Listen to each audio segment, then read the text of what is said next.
Good morning, everyone. I'm going to start my talk today by showing you what has happened in the Arctic regions, the polar ice cap regions, in just a number of 30 years.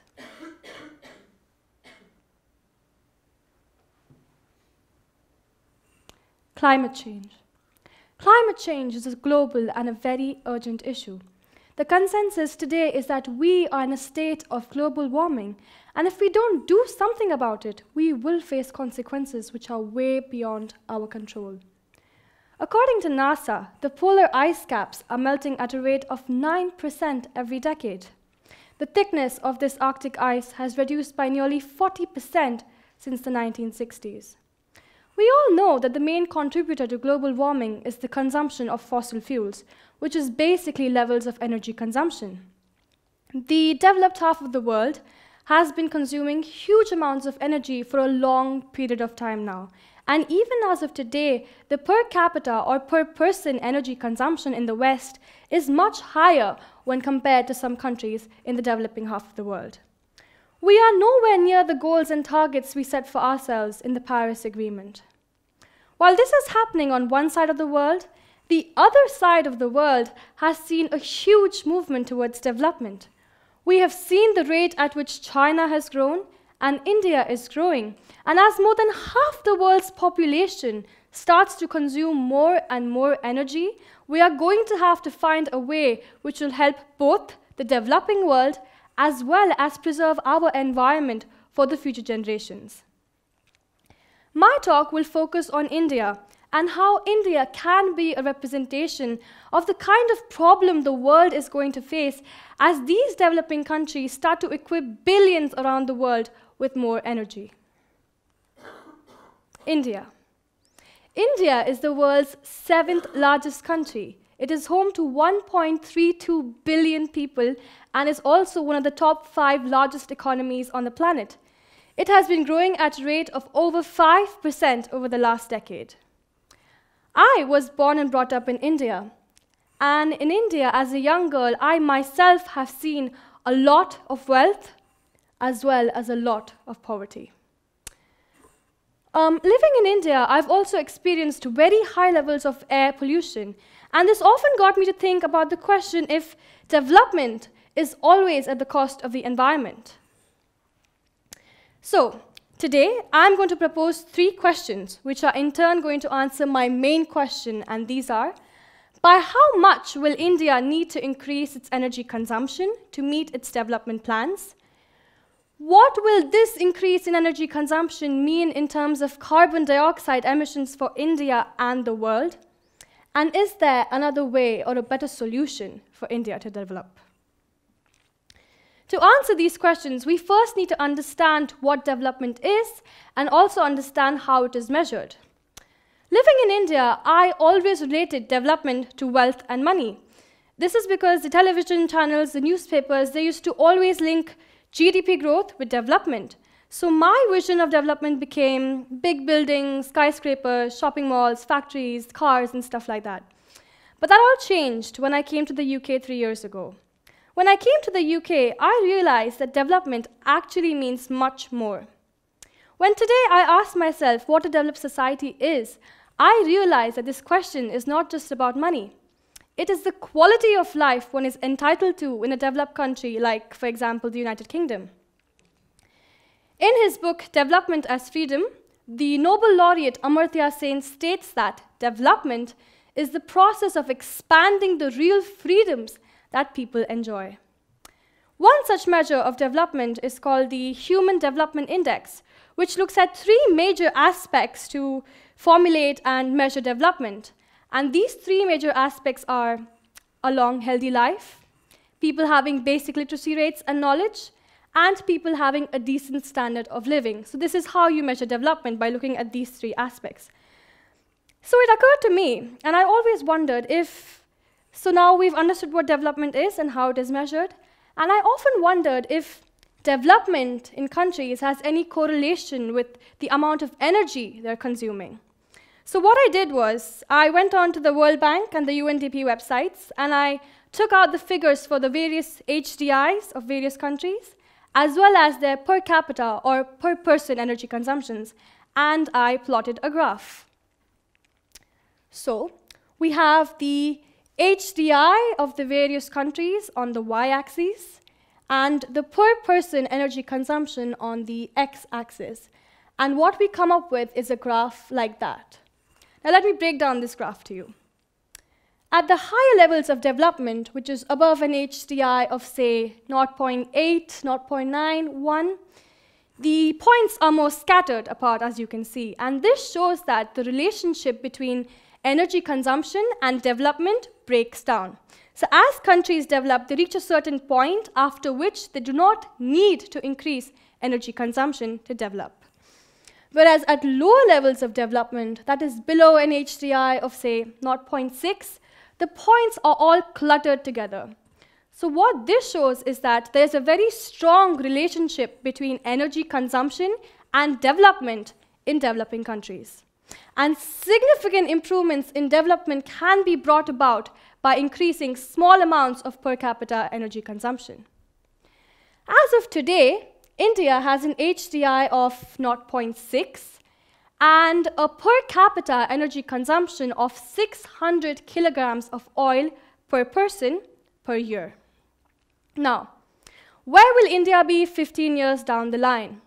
According to government projections and the calculations by statisticians, it is a fact that India will reach an HDI index of 0.8 in the next 15 years. And to reach that index, India will need to increase its energy consumption. And according to calculations, that increase will lead India to consume 1,800 kilograms of oil per person per year. So that is a threefold increase in energy consumption from what India is right now. So that answers my first question. India will need a threefold increase in energy consumption to meet its development plans. So what does this threefold increase in energy consumption mean in terms of carbon dioxide emissions for India and the world?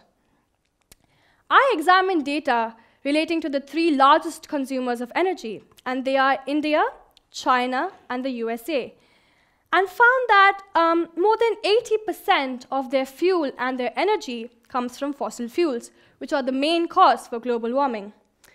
I also looked at the carbon dioxide emission intensity trends for these three countries and found something disturbing. We can see that the blue and the green line, which is the China and the United States, are following a decreasing trend. But India, the red line, even as of today, is on an increasing trend. Now, I'll tell you why this is important, and I'll tell you why this is so disturbing. India, even as of today, is already the third largest emitter of carbon dioxide.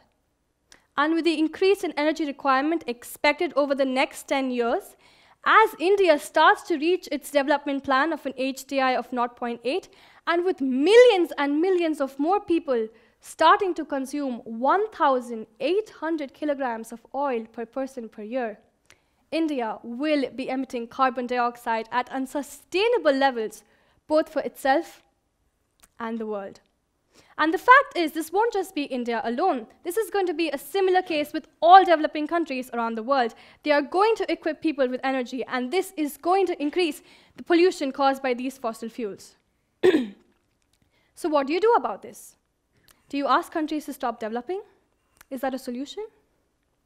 I hope that is not a solution, because even today there are millions and millions of people and children out there who are living without basic access to food and water. These countries have to develop, and they are going to equip people with energy. Now, the point is, we need to find a solution which is more sustainable. And therefore, coming to my third question, is there a better way? Controlling carbon dioxide is not easy. Carbon dioxide is a problem which even countries like the USA and the UK are still tackling today. But the main and the most common solution is the introduction of renewable resources of energy into the primary energy mixes of these countries.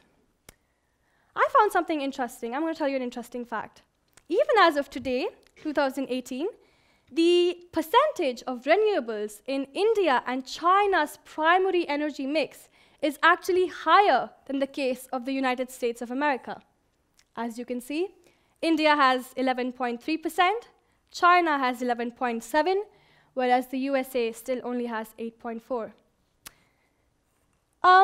And I'm really happy and proud about this, that India is taking a movement towards becoming a more renewable and a more sustainable country. And our Prime Minister, Narendra Modi, is very keen on making India a solar-powered nation. Now, that is the case with most developing countries around the globe. They have a huge potential for wind and solar energies. And if guided properly, these countries might turn to exploiting these renewable resources rather than going down the carbon route. So that answers my third question. India can control carbon dioxide emissions by increasing significantly the contribution from renewable resources of energy. But the question is this solution really that simple? I don't think it is, because if it was, the carbon dioxide intensity trend for India would be decreasing by now. Every country would be increasing the percentage of renewables in their fuels. But clearly, it is not that easy. There are many other factors which come into play. The point is, even today, there are people out there, there are important people out there who still don't believe in the idea of global warming and climate change. They still think it's all fake. That needs to change. We also need to remember that there are millions and millions of people out there who are still in the grips of poverty. And these developing countries are aiming to lift all of these people out of poverty. Now, the point with these countries is that they have a unique advantage. They need to start from almost scratch at many levels. And this gives them the unique advantage of being able to leapfrog into the latest technologies and going down a more efficient route rather than going down the carbon route. But it again all boils down to the fact that climate change is a global phenomenon and that every country needs to take part in it.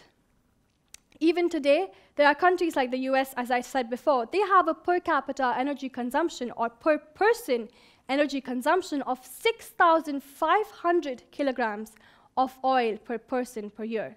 That is much higher than even the expected value for India 15 years down the line. Again, India alone, or for that matter, any one country alone, cannot do much about carbon dioxide. It needs to be a global effort. We also need to realize that we today live in a world where we aren't just responsible for ourselves. We have others to think about and how our actions are affecting them as well.